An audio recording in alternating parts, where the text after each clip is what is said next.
계속해서 다윗이 피난을 가고 있는 이 환경에 대해서 살펴보고 있습니다. 압살롬이 예루살렘을 치기 위해서 온 병사들을 이끌고 와서 보니까 15절 말씀에 압살롬과 모든 이스라엘 백성들이 예루살렘에 이르고 아히도벨도 그와 함께 이른지라. 와서 보니까 문이 열려 있어요.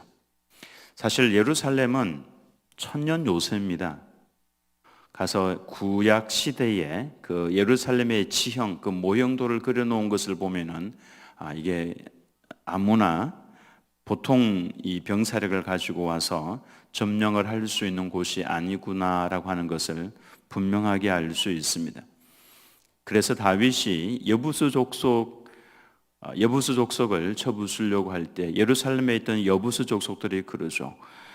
절름발이라도 너를 막아낼 것이다, 이렇게 이야기를 할 정도로 여리고성은 견고한 천년 요새였습니다. 밑에서 위를 향해서 끊임없이 올라가야 되는 그러한 성이었죠.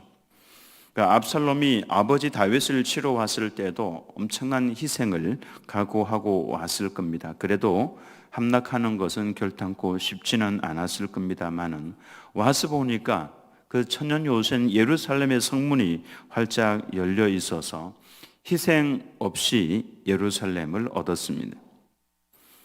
승리의 징조가 이미 보이기 시작을 한 거죠. 아마도 이쯤 되면은 압살롬은 승리에 벌써 도취가 되어 있을 가능성이 있습니다.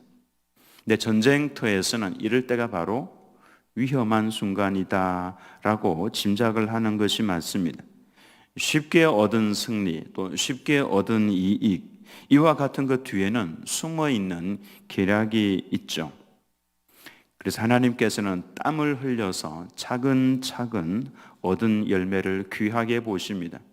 급하게 얻은, 쉽게 얻은 이익들, 이와 같은 것 뒤에는 좋지 못한 것들이 숨어져 있죠. 깨끗하지 못합니다. 그래서 일한 대가로 점령하고 또 열매를 얻고 이것만큼 건강하고 아름다운 것은 없는 것입니다. 아니나 다를까 16절에 다윗의 친구 후세가 압살롬에게로 나아가죠.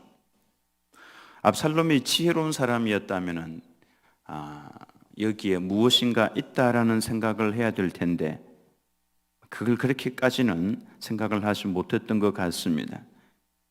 이 후세가 압살롬에게 나아가서 압살롬의 기분을 한껏 북돋워 주는 말을 합니다. 왕이여 만세, 왕이여 만세라고 하죠.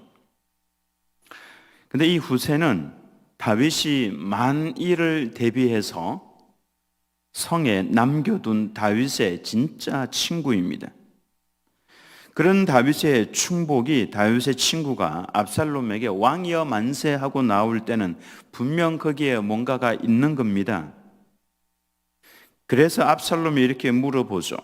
17절 말씀에 압살롬이 후세에게 이르되 이것이 네가 친구를 후대하는 것이냐, 네가 어찌하여 네 친구와 함께 가지 아니하였느냐 하니. 다윗 왕과 이 후세가 얼마나 친한 사이냐 하면은 다윗이 피난을 갈 때에 후세가 다윗을 만나러 나왔을 때에 이 후세가 어떤 모습을 하고 나왔는지를 보면은 짐작을 할 수가 있습니다. 사무엘하 15장 32절에서 4절 말씀을 보면은 다윗이 하나님을 경배하는 마루턱에 이를 때에 아렉 사람 후세가 친구입니다. 이 후세가 옷을 찢고 흙을 머리에 덮어 쓰고 다윗을 맞으러 온지라. 굉장한 슬픔과 아픔의 모습을 이렇게 표현을 하고 있습니다. 자신이 입었던 옷을 찢었고 머리 위에 흙을 뒤집어 썼습니다. 그리고 다윗을 맞으러 나왔습니다. 33절에 다윗이 그에게 이르되 네가 만일 나와 함께 나아가면 내게 누를 끼치리라. 그러나 네가 만일 성읍으로 돌아가서 압살롬에게 말하기를 왕이여 내가 왕의 종이니이다. 전에는 내가 왕의 아버지의 종이었더니 이제는 내가 왕의 종이니이다 하면 네가 나를 위하여 아히도벨의 모략을 패하게 하리라. 아히도벨의 모략을 패하게 하리라. 일단 여기에서 후세는 아이디어를 얻습니다. 내가 왕의 종입니다. 이전에는 아버지의 종이었는데 내가 누구를 섬기겠습니까? 그 아들을 섬기는 것이 마땅하지 않겠습니까? 라고 하는 지혜를 다윗에게서 얻죠. 그리고는 압살롬의 신임을 얻게 되면 아히도벨의 모략을 패하게 할 수 있을 것이다. 이것이 다윗의 말이었습니다. 다윗의 말 그대로 후세가 압살롬에게 대답을 그렇게 합니다.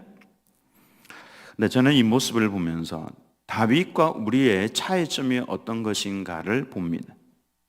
다윗은 정말로 이 큰 어려움을 당했을 때에 피난을 가지고 그것도 아들이 반역을 일으켜서 하나님을 경외하며 섬기는 집안에서 그 아들이 반역을 일으켜서 아버지를 죽이려고 하는 이 상황, 이 얼마나 부끄러운 상황입니까?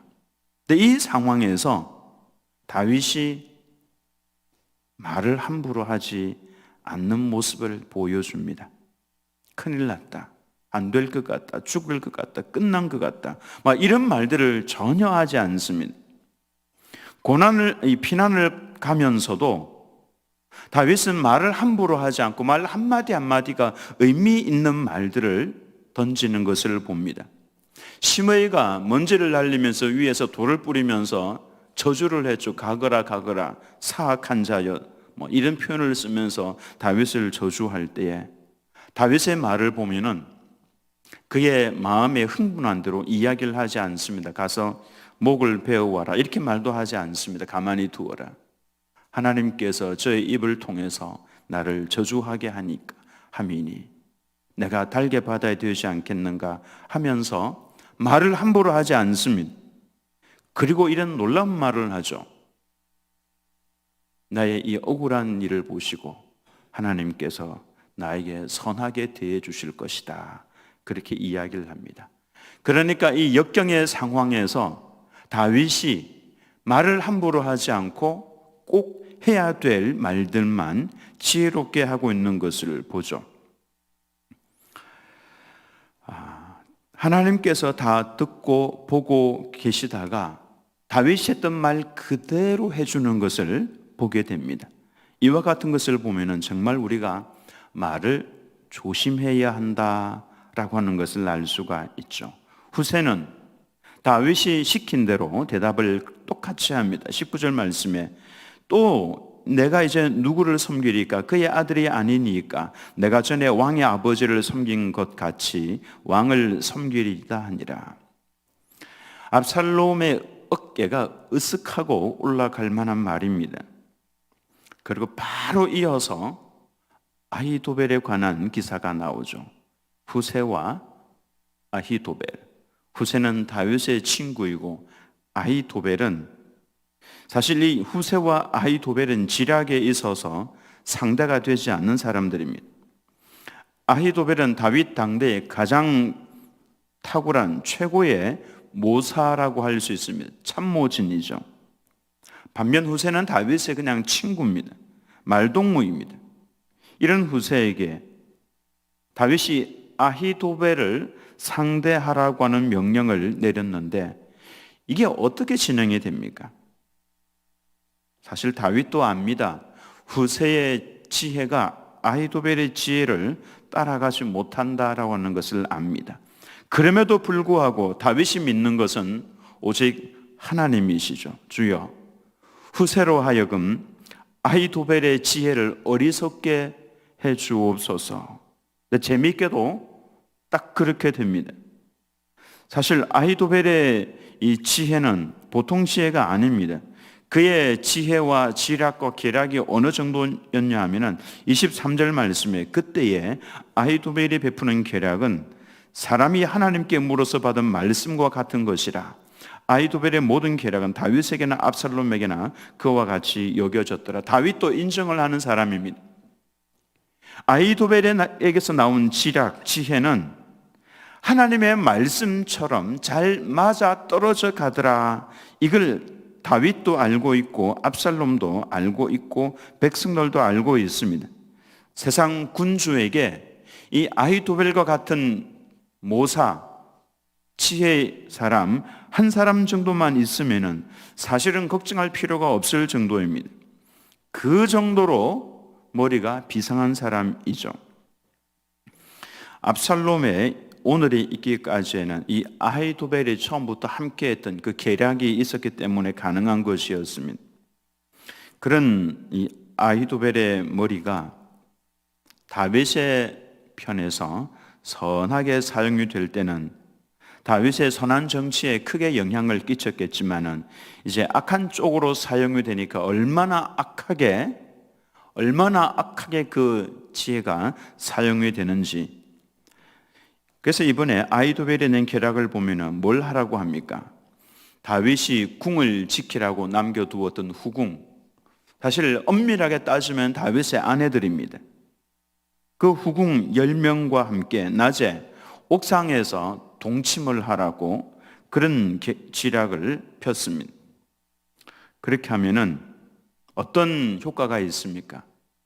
그래도 아버지와 아들인데 아버지와 아들의 이 관계가 그래도 아직은 살아있기 때문에 그래도 아버지 잘못했습니다 하면은 아버지와 아들이 하나가 될 수 있고, 그렇게 되면은 압살롬에게 동조했던 그 병사들이나 장군들은 다윗에게 미운 털이 박히고 그 자리를 보존하기는 쉽지 않을 겁니다. 그런데 조금이라도 그럴 만한 기회를 없애버리기 위해서 아버지의 그 후궁들 10명과 함께 동침을 하라는 것이죠. 이건 곧 루비콘 강을 건너는 것이나 마찬가지. 이제 끝난 겁니다. 그렇게 하고 나면 더 이상의 화합은 없는 것이죠. 단결력이, 이 악한 자들의 단결력이 더 결속이 되는 방법, 얼마나 이 아히도벨의 계략이 악한지를 알 수가 있습니다. 원래 악을 행하는 자들이 사용하는 방법이 비슷합니다. 큰 악을 세게 한번 해버리고 나면 다른 죄악들은 쉽게 해나가는 것을 보죠. 그건 악에게 미쳐버리고 이제 악에게 자신의 영혼을 팔아버린 것이나 마찬가지입니다. 그래서 우리는 악에 넘어가지 않도록 늘 조심해야 합니다. 주기도문에 보면은 예수님께서 가르쳐 주신 기도의 최고봉 아닙니까? 그 주기도문에 보면은 예수님께서 가르쳐 주신 기도, 우리를 시험에 들게 하지 마시옵고 다만 악에서 구하시옵소서. 다만 악에 빠지지 않도록 하나님, 우리가 아무리 어려워도 악에게 빠지지 않도록 도와주옵소서. 다윗의 그 모습을 보니까 다 이 말씀에 맞는 삶을 살고 있다. 자신의 입을 얼마나 통제를 잘하고 있는지. 그래서 도망을 가면서도 큰일 났다, 이런 표현을 하지 않습니다. 이제 죽었구나, 이제 끝났구나, 이런 표현도 하나도 쓰지 않습니다. 절제된 언어를 사용을 하는 것을 봅니다. 우리가 사실 이 다윗을 닮아야 합니다. 세상이 얼마나 많이 힘이 들고 어렵고, 그리고 악이 횡행해져 가고 있는, 그리고 그 악이 우리와 또 연결되어서 그 사탄이 자신 일을 하려고 애를 쓰고 있는 그런 세대가 아닙니까? 이럴 때에 우리의 이 입술을 가지고 할 수만 있다면은 입을 꾹 다무시고 주의 이름을 부르시기 바랍니다. 주의 이름을 부르면 하나님께서 지혜를 주십니다. 이 아히도벨에게 후세는 사실 상대가 되지 않는 사람입니다. 근데 다윗은 후세를 성으로 돌려보내면서 후세로 인해서 아히도벨의 그 지략이 어리석게 하옵소서. 근데 다윗의 그 기도대로 그렇게 된다라고 하는 것입니다.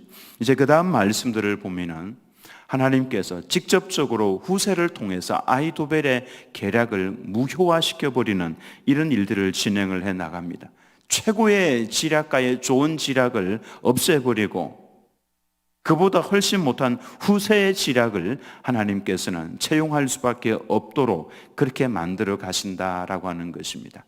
여기에서 우리는 우리에게 다가오고 있는 환난과 어려움들을 이겨나갈 수 있는 또 하나의 지혜를 얻습니다. 입술을 조심하고 부정적이고 불평하는 말들을 하지 않고 하나님을 의지해서 한 말씀 한 말씀을 하는 것, 하나님께서는 다 들으시고 기억하시고 그대로 시행하신다 라고 하는 것을 볼 수가 있습니다. 저는 우리 두른교회 성도님들에게 이 부탁의 말씀을 드리고 싶습니다. 훈련을 하시기 바랍니다. 이 입술에서 부정적인 거, 당장 눈앞에 부정적인 현상들이 있어도 부정적인 거 자꾸 이야기하지 마시기 바랍니다. 그게 현실화됩니다. 그러면은 그건 나중에 견디기 힘들 정도로 큰 일이 되는 것입니다. 그런데 그때에 긍정적이고 믿음의 말, 하나님 아버지 이름을 부르면서 좋은 표현들을 하시기 바랍니다. 그러면 그것이 우리의 인생에 현실화되게 될 것이고, 즉 하나님의 역사가 그 속에 일어나게 될 겁니다. 우리의 입술을 통해서 하나님의 일을 이루어 나가시는 우리 두른교회 모든 성도님들 다 되시기를 예수님의 이름으로 축원합니다.